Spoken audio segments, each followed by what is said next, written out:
अस्सलाम वालेकुम मेरे दोस्तों। मेरे पाकिस्तानी दोस्तों, आप समझ रहे होंगे कि इस बार गाड़ियां सस्ती होंगी। मैं आपको बताता हूं कि गाड़ियां सस्ती क्यों नहीं होंगी, इसकी क्या रीज़न है।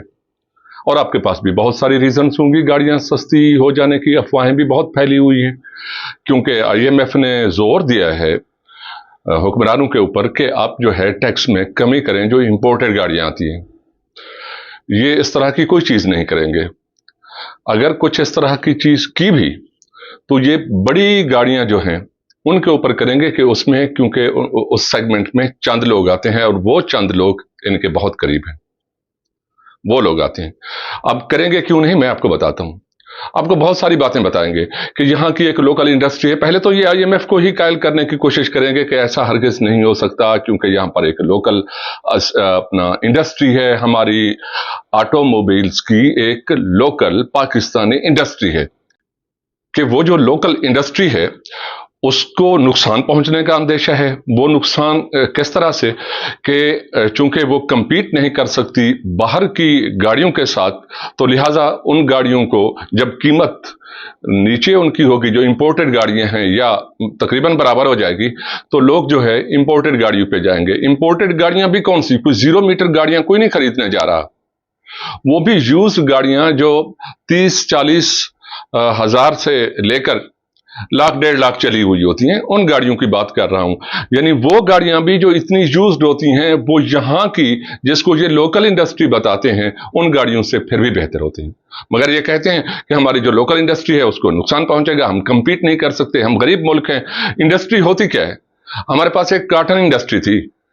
कॉटन इंडस्ट्री दरअसल वो होती है जो आपका रॉ मटेरियल भी वहीं पर उगे, रॉ मटेरियल से लेकर उसके फिनिश प्रोडक्ट तक वहीं पर हो, तो उसको कहते हैं लोकल इंडस्ट्री। जैसे आपने कॉटन का बीज बोया, कपास हुई, कपास से आपने फुट्टी निकाली, फुट्टी से कपास, कपास से रेशा बना, रेशा फिर वीविंग में गया, उसकी फाइन थ्रेड्स बने जिसको यार्न कहते हैं, उस यार्न को फिर वीविंग में कपड़ा बना, प्रिंटिंग हुई, और फिर दर्जियों के पास गया, कारीगरों के पास गया, मिलों के पास गया, उन्होंने उसको काट पीट करके फिर उसकी स्टिचिंग करके फिर गारमेंट्स को बेचा। इसको कहते हैं इंडस्ट्री।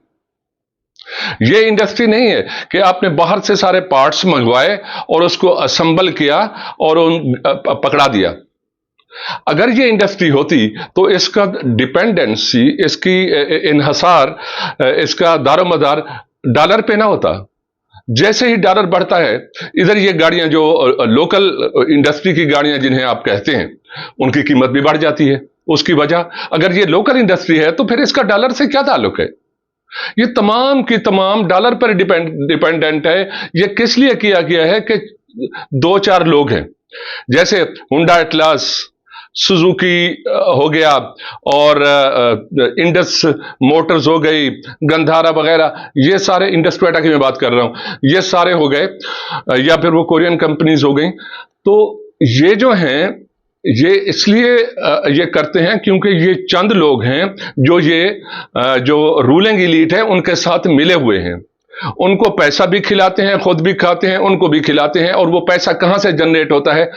आपसे, मुझसे, इन्हीं लोगों से जनरेट होता है। और वो जो बहुत ज्यादा ऊंची क्लास है, जिसमें बड़ी लग्जरी गाड़ियां जो खरीदते हैं, उनके ऊपर ये टैक्स की कमी कर सकते हैं, क्योंकि वो भी चंद लोग हैं और वो भी इन्हीं के साथ के लोग हैं। तो ये दरअसल अपने आप को फायदा देते हैं। अब जरा सुनिए लोकल असेंबलर्स की। जो ये लोकल असेंबलर हैं, ये सब का सब मटेरियल बाहर से लाते हैं, मगर आपको बताया जाएगा कि छोटी छोटी सब इंडस्ट्रीज हैं जो यहां पर छोटे मोटे पार्ट्स बनाती हैं। जैसे आपको कहा जाएगा कि जनाब शार्क्स यहां पर बनते हैं, इसके जो आगे क्या कहते हैं, बम्पर्स वगैरह, फेंडर वगैरह, वो यहां पर बनते हैं। वो भी चंद चीजें जो यहां पर बनाई जाती हैं, उनका भी मैं बता दूं, उनका भी ये बेनामी की कंपनीज होती हैं, जो यही जो इंडस्ट्री है, जैसे आप कहने के टोयोटा इंडस है, मिसाल के तौर पर मिसाल दे रहा हूं, सभी का ऐसे हाल है, क्योंकि टोयोटा इंडस का नाम है तो लोग जानते भी हैं इसको, या हुंडा एटलस हो गया। तो अगर ये शॉक एब्जॉर्बर मिसाल के तौर पर बनाते हैं और ये कहते हैं कि जो लोकल लोग हैं वो छोटी मोटी इंडस्ट्री लगा लेंगे जो होम इंडस्ट्री होती है, और वहां से उनको भी इसका फायदा हो रहा था, तो उनका सुनो, ये बेनामी की इंडस्ट्रीज होती हैं। दरअसल वो भी इन्हीं की अपनी ही होती हैं जो किसी और के नाम पर होती हैं। वहां पर इन्होंने किराए के मुलाजिम रखे होते हैं, वो काम करते हैं और वहां से ये सब कुछ मिलके हमारे पास आ जाता है। और जो टैक्स है, वो टैक्स की हद तो ये है कि आप इन गाड़ियों को उठा के देख लें, किसी भी एक गाड़ी को, किसी भी एक मैन्युफैक्चरर की गाड़ी को, होंडा, सुजुकी, दूसरे अपना टोयोटा इंडस वगैरह हो गया, तो आपको इसके ऊपर कंप्रोमाइज मिलेगा लग्जरी में, इसका कंप्रोमाइज मिलेगा आपको इसकी सेफ्टी में और इसकी ड्राइव में।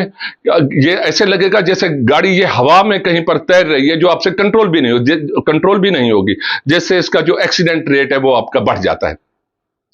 और पैसे बटोर रहे हैं ये हमसे, इनका बाइकाट करना चाहिए। मैं तो ये कहता हूं कि अभी जो व्हीलागर्स बैठे हुए हैं, ये कुछ व्हीलागर्स हैं जो, मिसाल के तौर पर मैं बताता हूं, जो तो मीडिया के लोग हैं, मीडिया के लोग तो ये खाऊ पीऊ है ना, ये जो मेन स्ट्रीम की मैं बात कर रहा हूं, ये तो इन्हीं के लोग हैं, ये इन्हीं का ही आगे जो एजेंडा है उसी को ही पैगेट करते हैं। मैं उन सोशल मीडिया के व्हीलागर्स को कह रहा हूं कि इसको मजीद डीपली स्टडी करें। मैं इसलिए ज्यादा जानता हूं क्योंकि मेरा बैकग्राउंड, खुद मैं एक इंजीनियर हूं और मैं यहां पोर्ट कासिम, इनके जो टोयोटा इंडस है, इनके बराबर में ही मैं काम करता रहा हूं दूसरी किसी ऑयल इंडस्ट्री में, उसका मैं नाम नहीं डिस्क्लोज करना चाहता। लेकिन अब इन लोगों को मैंने बगौर देखा है, ये करते क्या है, सिवाय ये लूट मार के और पैसा निकालने के, देते कुछ नहीं है, सिर्फ पैसा निकाल रहे हैं। अगर ये पैसा निकालना है और डॉलर बढ़ने से इनकी भी कीमतें बढ़ जाती हैं, तो वो फिर कम पैसों में जो इंपोर्टेड गाड़ी है, डॉलर तो दोनों जगह पर जा रहा है ना, ये कहेंगे हमारे पास डॉलर नहीं है, डॉलर बाहर चला जाता है, तो डॉलर तो दोनों तरह से जा रहा है।